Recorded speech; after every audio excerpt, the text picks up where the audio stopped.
नाज़रीन असां breaking news share कंदा हलूं त सिंध तरक़ी पसंद पार्टी तरफ़ां पार्लिमानी इतिहाद क़ाइम करण जो फ़ैसिलो कयो वियो आहे। एसटीपी सुभाणे 6 क़ौम परस्त पार्टियुनि जो सरबराही इजलास तलब करे वरितो आहे। इजलास में एसयूपी, क़ौमी अवामी तहरीक, पोहरियत मज़ाहमत तहरीक ऐं सोशल डेमोक्रेटिक पार्टी समेत 6 पार्टियुनि जा अॻवान शिरकत कंदा। इजलास में मकानी चूंडुनि लाइ मज़बूत इतिहाद जोड़ण जे हवाले सां अहम फ़ैसिला कया वेंदा।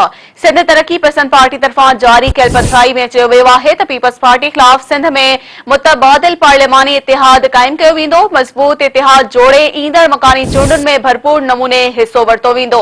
नाज़रीन असां अहम ख़बर शेयर करे रहिया आहियूं त सिंध तरक़ी पसंद पार्टी तरफ़ां पार्लिमानी इतिहाद क़ाइम करण जो फ़ैसिलो कयो वियो आहे। एसटीपी सुभाणे 6 क़ौम परस्त पार्टियुनि जो सरबराही इजलास तलब करे वरितो आहे।